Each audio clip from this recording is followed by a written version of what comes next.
Every chart in the galaxy carries the same warning, and on most of them, it is the only warning printed in red. It sits at the ragged edge of charted space, in a system so old its star died before the first of my people learned to count. There is no government there, no fleet, no law written on any tablet that any court would recognize. The official designation in the registry of my civilization is a string of coordinates followed by a single notation that has never appeared beside any other place in 11,000 years of our record-keeping. The notation reads, "Unrateable." I am Veshtu. You may not know us, and that is by design, because my civilization has survived for longer than your species has had language by doing one thing supremely well. We calculate danger. We are underwriters, actuaries. We assign every place, every passage, every enterprise a hazard score, and then we avoid the ones that are too high, and we have outlived 100 braver species who did not. We have a number for the inside of a collapsing star. We have a number for the breeding pits of the Korath. We have a number for the silence between galaxies where nothing has ever returned. We have a number for everything. We do not have a number for Tortuga. I want to be precise about what that means because it is the center of this entire account. It is not that the danger is too high to survive. We have scores for places no one survives. It is that the instrument breaks. Every time a Veshtu assessor has pointed our rating apparatus at that station and asked the only question we know how to ask, how many who go there do not come back, the answer that comes back is not a number. It is an error. For 800 years we have sent assessors, and for 800 years the apparatus has returned the same useless result, and we have filed it and warned everyone away and moved on. Because a place you cannot rate is a place you cannot insure, and a place you cannot insure does not exist to us. This is the story of why the number always broke. It is the story of a station built on the corpse of a dead ship by people no one else wanted, and of the creditor who came to own it, and of what he found there instead. It is the story of the most dangerous place known to my civilization, and of the long, humiliating afternoon on which we finally learned what it was dangerous to. The station was not built. That is the first thing to understand. Nobody designed it. 11 centuries ago, a human colony ark named the Meridian set out for a system that turned out, on arrival, to be uninhabitable, its promised world of frozen rock orbiting the dead star. The colony charter dissolved. The sponsoring authority back in human space declared the venture a total loss, collected the insurance not from us. We would never have written that policy and forgot it. The 40,000 people aboard the Meridian were, in the language of the ledgers that mattered then, written off. They did not write themselves off. They anchored the dying ark to a drifting field of debris and wreckage, and they began to attach things to it. A derelict freighter here, a scuttled mining platform there, the bones of other failed ventures, other written-off ships, other people the charters had abandoned. Over 11 centuries the thing accreted like a reef, and the reef grew a population, and the population grew a name, taken from an old human story about an island where the discarded once went to be free of the people who had discarded them. They called it Tortuga, and they meant it as a joke, and then they meant it as a flag. By the time my account begins, perhaps 4,000 people lived aboard. They were the stateless and the unwanted of 40 species. They were the debtors who had run, the refugees no charter would claim, the crews of ships that had been declared losses with the crews still aboard. They had no military. Their weapons were the patched and the improvised. By every measure my people used to assess the strength of a place, Tortuga was the weakest settlement on the rim, a slum grown over a tomb, defended by nothing. This is what made it to us an unsolved problem, a place that weak should have died or been taken 1,000 times over. It had not. Stronger powers had reached for it across 11 centuries, and the record of what happened to them was incomplete and unsettling and impossible to score. The reef simply absorbed them, the way it absorbed everything, and went on. We had a word for places like that in the oldest layer of our language before we had instruments. The word translates, imperfectly, as a wound that closes around the blade. The man who came to own Tortuga was named Vartahin, and he was not a pirate, and not a warlord in the way the word is usually meant. And this matters, because the danger he believed he understood was not the danger that destroyed him. Vartahin was a creditor. He came from the coalition, a polity that runs on debt the way other powers run on fear, and he had risen within it by understanding a single principle better than anyone of his generation. He understood that you do not need a fleet to take a place if you already own the place. You need only the paper. And so while other ambitious men of the coalition built navies, Vartahin built a portfolio, and the centerpiece of that portfolio, acquired across a decade of patient acquisition from the dusty archives of a dozen defunct authorities, was the original colony debt of the Arc Meridian. I have seen the instrument he carried. It is in the record now. It was a writ of foreclosure, 11 centuries old, compounded at interest no living person had agreed to, nomming a debt so large that no number of human lifetimes could discharge it. By the law of the coalition, by the law of every civilized polity that recognized the law of the coalition, that writ made Vartahin the lawful owner of the Arc Meridian and everything that had since attached itself to it. It made him the owner of Tortuga. It made him, on paper, the owner of 4,000 people who had been born into a debt incurred by ancestors they had never met, for a venture that had failed before any of them existed. He believed this was a clean way to take a thing, no casualties to explain, no fleet to fund, no war to lose. He would arrive, present the paper, and a lawless place that had never been able to defend itself against strength would prove even less able to defend itself against legitimacy. He would foreclose, evict the unwanted, scrap the reef for salvage, and report a profit.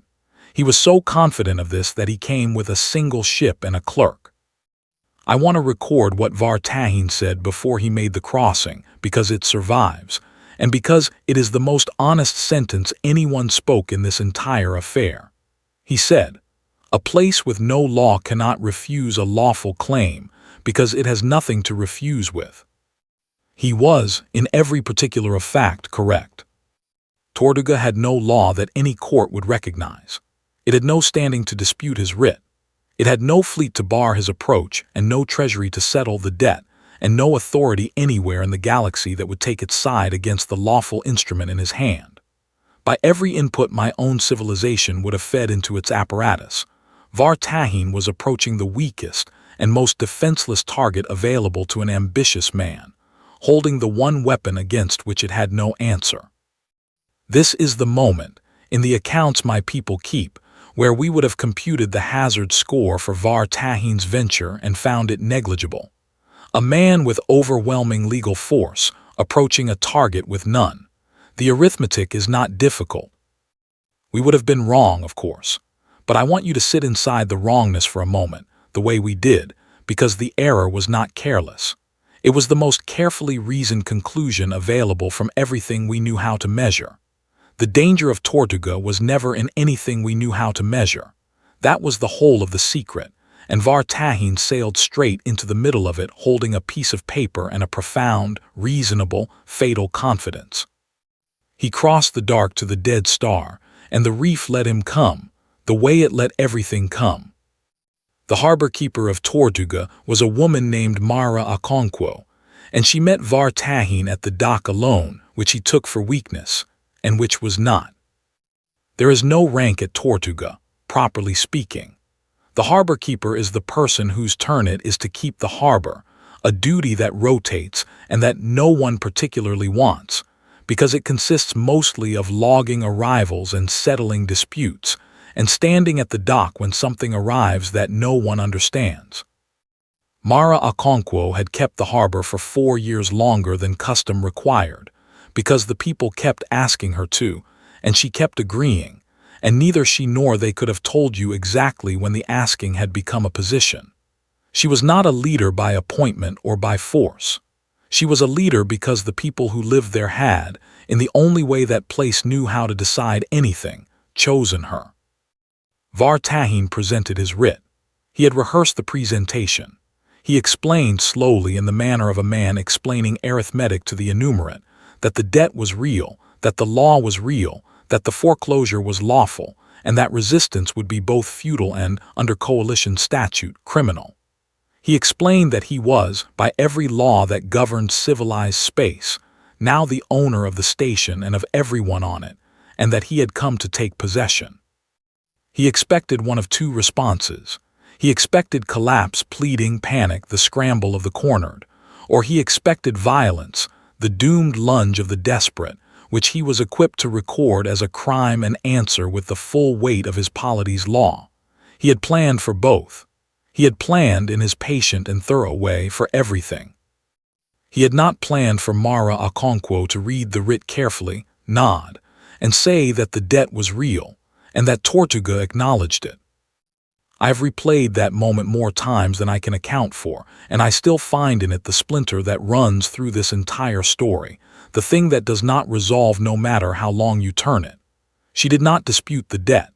She did not deny it, or fight it, or beg against it. She accepted it as true.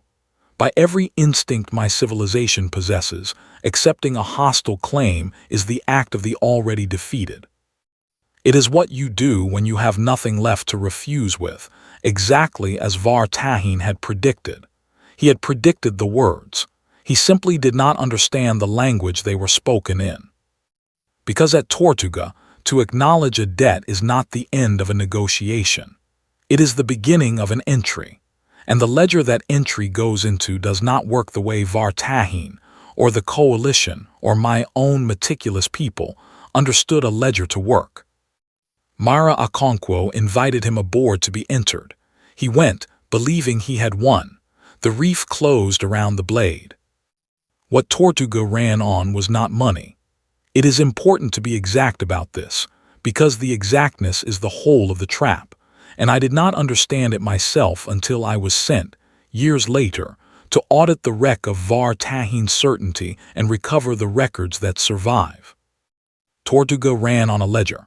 Not a treasury, a ledger. The people there had almost nothing, and what little they had circulated too thinly to support a currency, and so somewhere in the first desperate centuries of the reef, they had stopped trying to track what people owned and started tracking what people owed. Not in money, in acts. The ledger of Tortuga was a record, kept continuously for 1100 years, of every debt of obligation between every person who had ever lived there. Who had pulled whom from a failing airlock, who had fed whose children through a famine year, who had stood watch so that another could sleep, who had given up a berth, a ration, a chance, a life.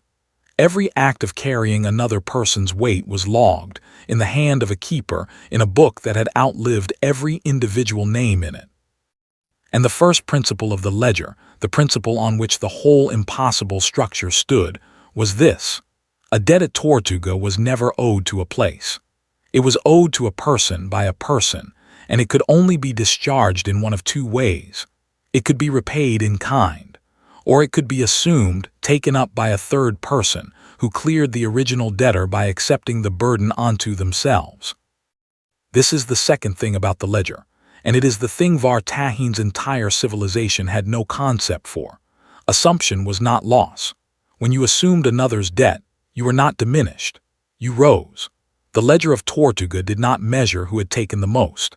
It measured who had carried the most for others, and standing at Tortuga, the only standing that place recognized, belonged to the people whose names appeared most often in the column of those who had shouldered what was not theirs to shoulder. The richest person on that station, by the only measure it kept, was the one who owed the most favors to others and was owed almost nothing in return. Wealth, there, ran backward. I have tried to explain this to my own people and watched their attention slide off it the way water slides off glass, because it inverts everything we are built to compute. We measure danger as exposure. We measure wealth as accumulation. We measure strength as the capacity to take and to keep.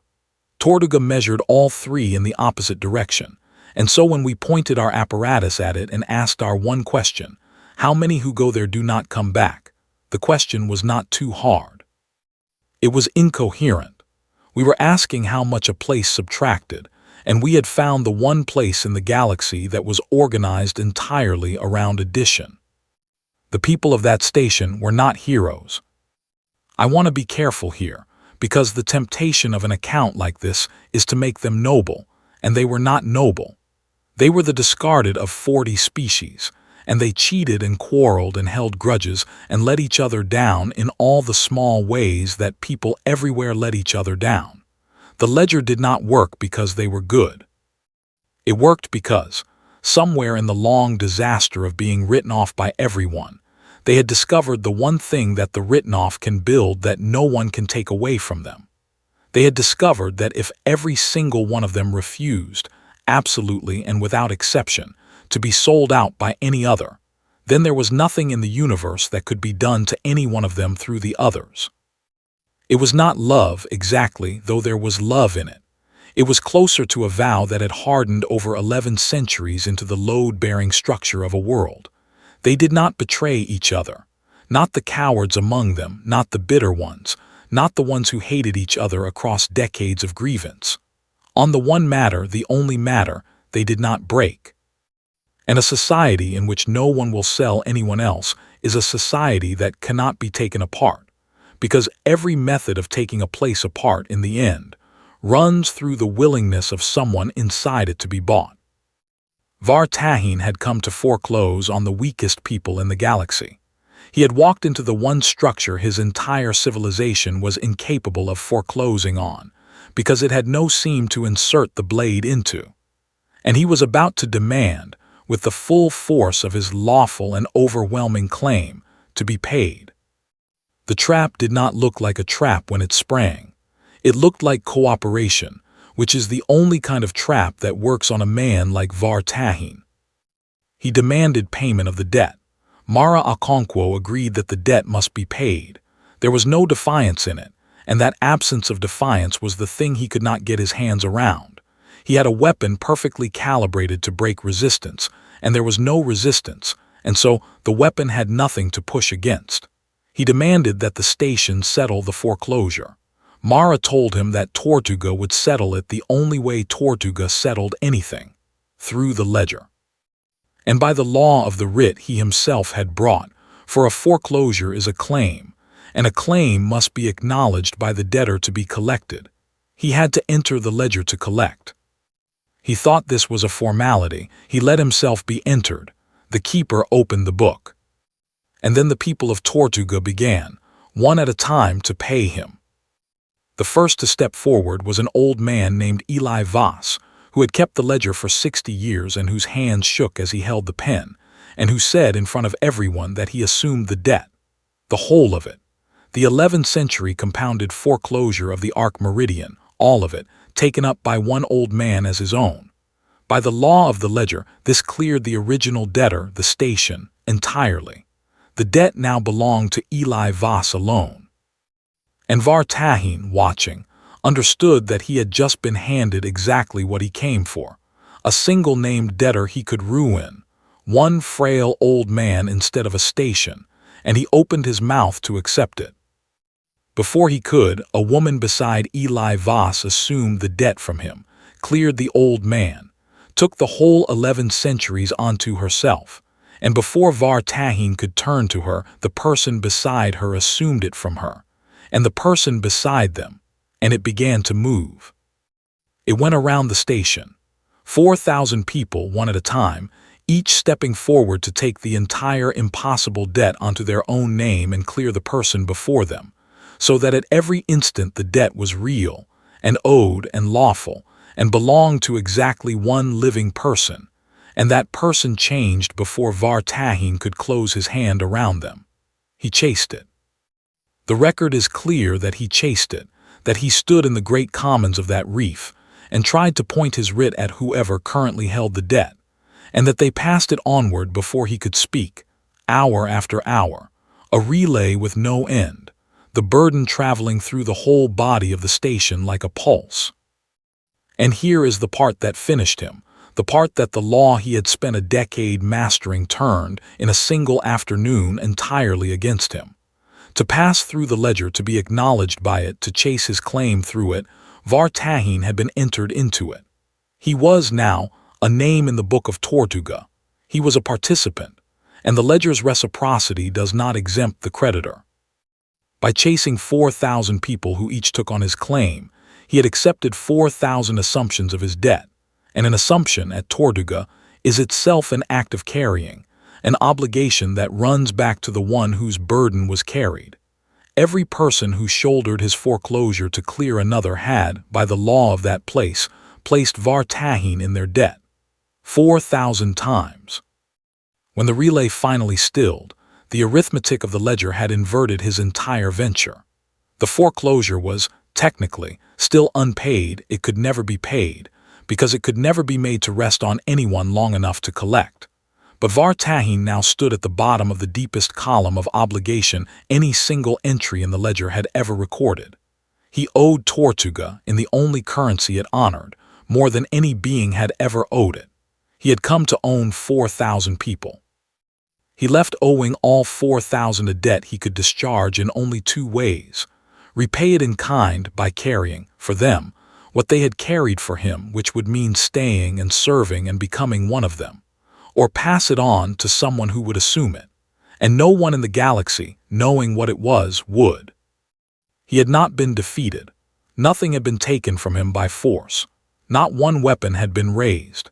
He had been added to, against his will, until the addition crushed him. He left Tortuga with his ship and his clerk and his writ, which was now worth precisely nothing, and an entry in a book he could not erase, and the knowledge that the most defenseless people in the galaxy had not resisted his claim at all. They had simply accepted it so completely, and so collectively, that it disappeared into them and dragged him in behind it. The reef closed. The blade was gone, and somewhere in the great commons an old man took back the ledger and logged the day, and the entry he made is still there.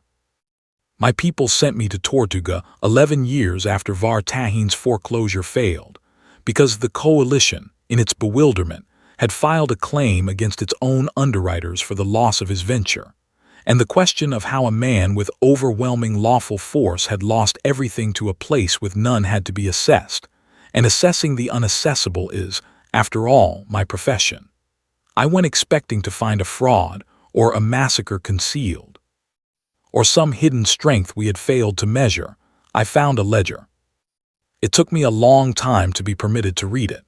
The keeper then was a younger woman who had taken the book from Eli Voss when he died, and she did not trust me, and she was right not to, because I had come to put a number on her world. But she let me read in the end, because Tortuga's instinct when faced with something that wants to take from it is not to hide. It is to open the book and show you exactly what you would be taking on. I read 1,100 years of carrying. I am not equipped to describe most of it. My civilization does not keep records of this kind. We keep records of who owns what, and the Book of Tortuga keeps records of who saved whom, and the two are not translatable. I read of a famine in the 4th century of the Reef in which the entire station entered a single chain of assumed debt, so that the strong starved a little, so the weak would not starve entirely, and the chain was logged and honored for 200 years afterward by descendants who paid down ancestors' burdens they had inherited like an estate runs backward. I read of rescues, and watches stood, and births given up, and the small unending arithmetic of people who had nothing keeping each other alive, by passing the weight around so that no single person ever had to bear it all. And I found the entry that I have not been able to file in 11 years, because there is no column in my apparatus for what it is. It is the oldest legible entry in the book. It predates the name Tortuga. It was made in the first decade after the arc meridian was written off, by a man named Tomas Reyes, who was, the marginalia suggest, the colony's accountant, a man whose entire profession, like mine, was the keeping of what was owed. He logged a single debt.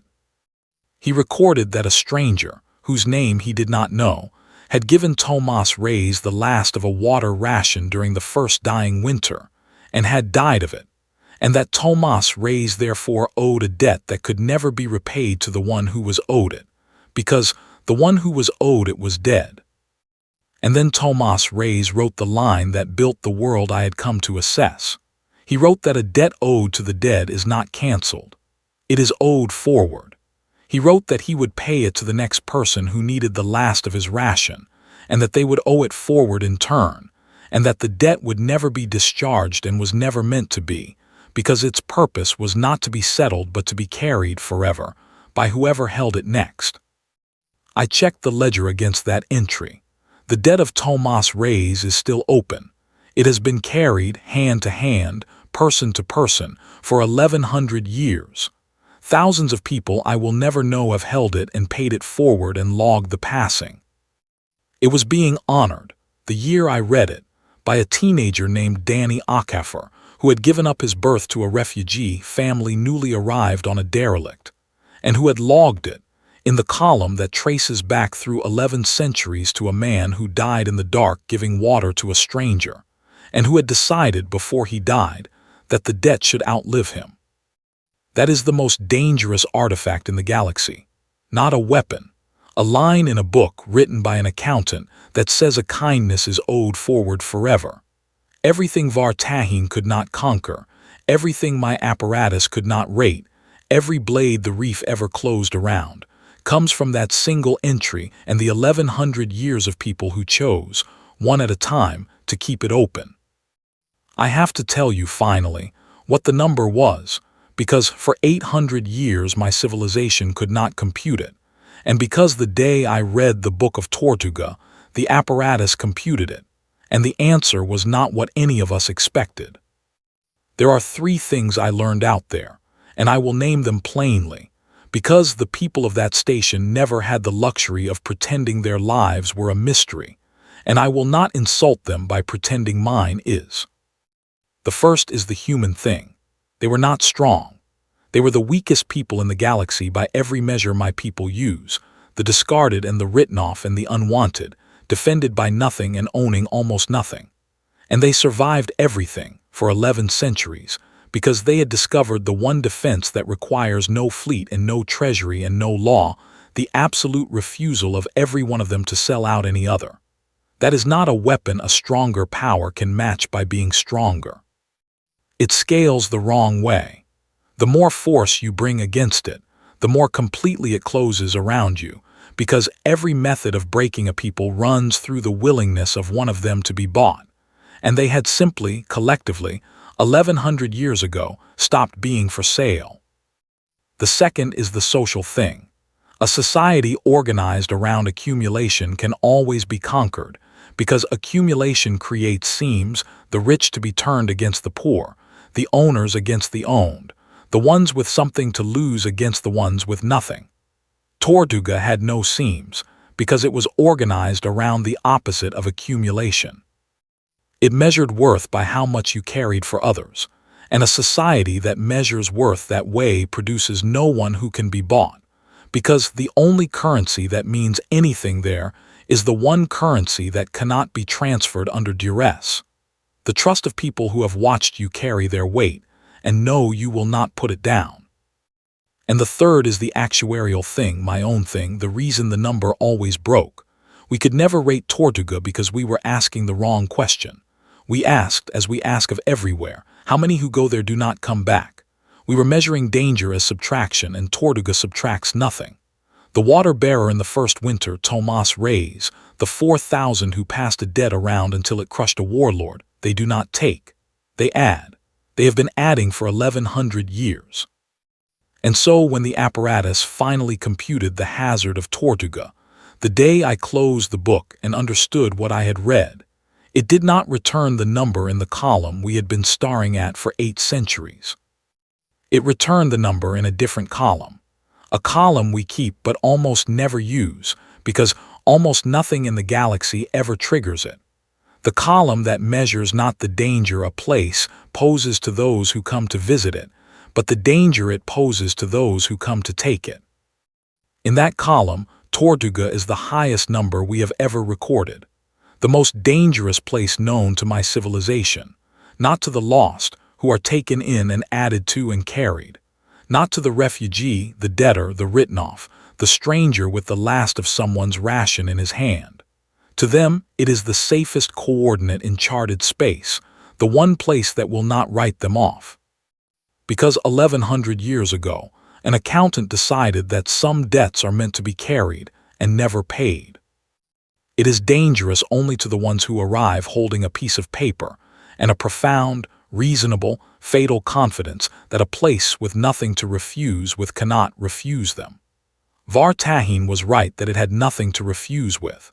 He never understood that it did not need to refuse him.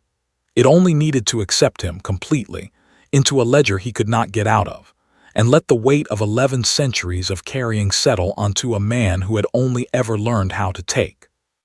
We have updated the charts. The warning is still printed in red, and it still says unreadable, because the truth is harder to print in the small space a chart allows. But in our own records now, beside the coordinates, there is a second notation, the one I filed when I came home, the one they let me file only after the assessment committee argued about it for a full session, because it is not the kind of thing we are supposed to be able to say. It reads, dangerous only to those who come to own it, safe to all who come to be carried. The reef is still out there, growing, anchored to the bones of a ship that was written off 1100 years ago by people who collected the insurance and forgot. The debt of Thomas Reyes is still open. Someone is holding it tonight. And somewhere in the Great Commons, in a book that has outlived every name in it, there is an entry from an afternoon when the weakest people in the galaxy were handed a lawful claim that should have ended them, and they accepted it so completely that it disappeared, and dragged the man who carried it down into the only thing that place has ever known how to do. They added him to themselves, and the universe, which cannot conquer what it cannot divide, recorded its highest number, in the column it almost never uses, and looked away.